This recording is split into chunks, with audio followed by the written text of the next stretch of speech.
Hi, I'm Terry Brock with TerryBrock.com. Today I'm going to talk with you about a very important point that can help you dramatically in your business, particularly if you have a personal service. If you're a coach, a speaker, if you had a professional service that you're selling to the world, this can really help you a lot. And what I'm talking about is the importance of gaining influence. Because you see, today, influence equals business and sales.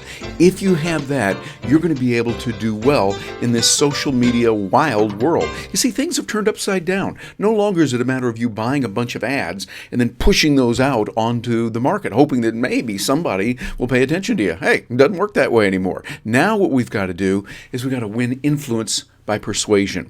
And a great way to do that is one of my favorites, blogging. When you can do a web blog and you start putting out information that's valuable to a particular market, hey, you're going to do really well. That's going to be the key to get ahead. When you can blog and you win their confidence by answering specific needs that people have, you're going to be able to become that go-to person.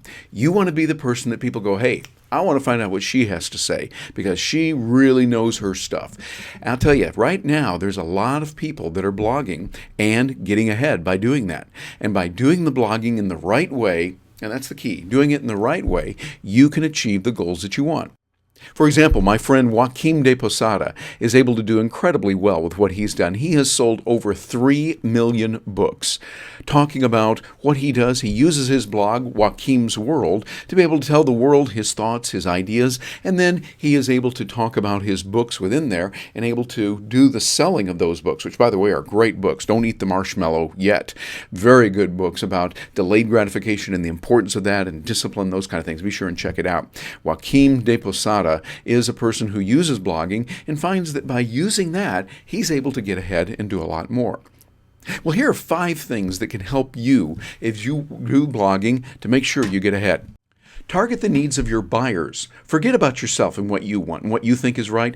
Go for what they want. You might think something's really nifty and groovy and cool, but hey, what matters most is what they're looking for. And how do you find that out?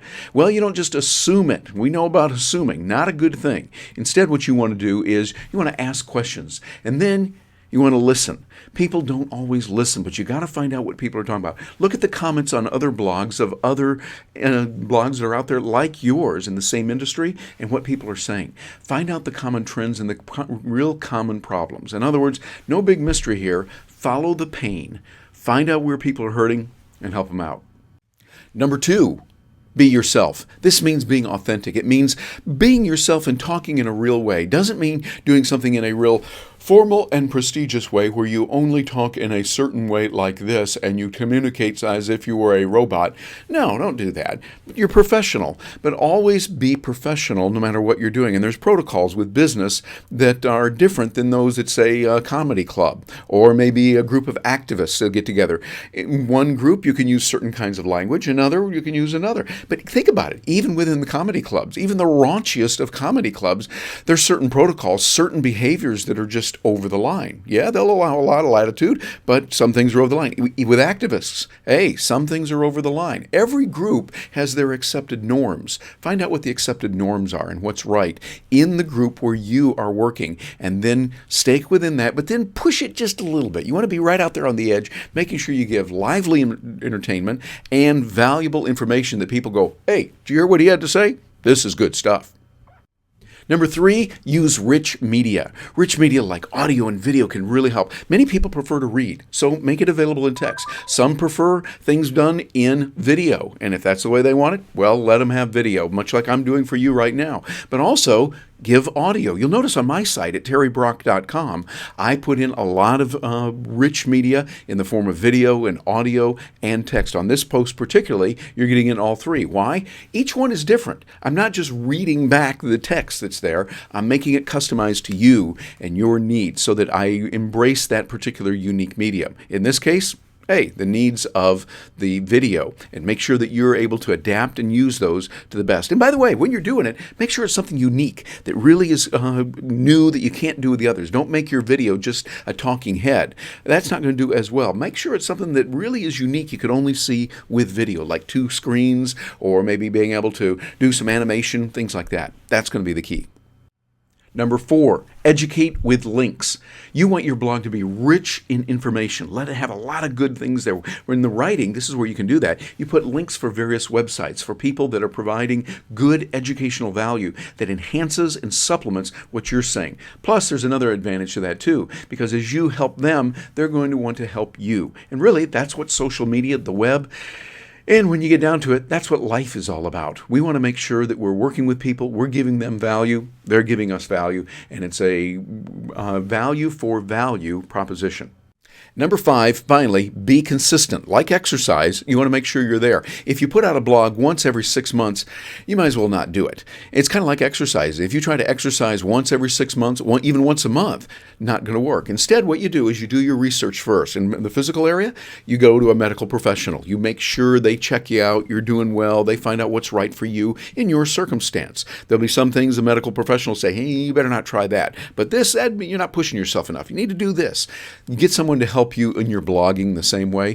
Find someone that can look at what you're doing, how you want to put it together, and get a plan, and then be there consistently. Do you do it once a week, twice a week, once a month? Well, I think once a month is not going to cut it in today's world because people will forget you. You fall off the radar.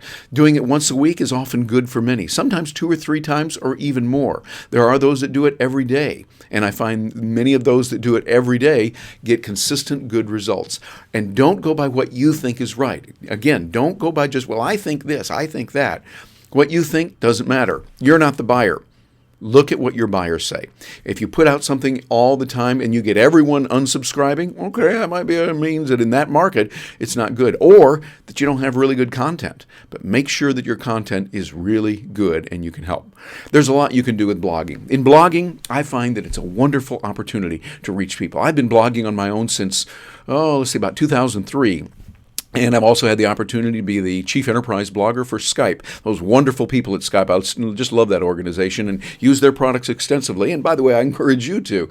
So I worked with them and was able to do a lot. Matter of fact, over on my site at terrybrock.com, you'll see a link to one particular interview that I did on Skype with Chris Brogan. Chris Brogan's a noted blogger and just an overall wonderful guy. I had a chance to meet him personally, work with him, and off camera, he is genuine, he's real, and he really cares a lot about people.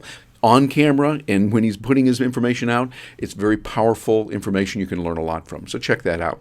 And right now, I'm honored to be the editor-in-chief for AT&T's Networking Exchange blog. I get a chance to interface with a bunch of geniuses around the country that write incredibly good information on cloud, mobility, security, and a lot on social media. And you can learn a lot by going over there, so take a peek at that. But the bottom line is, for me, I've seen blogging as a way to communicate.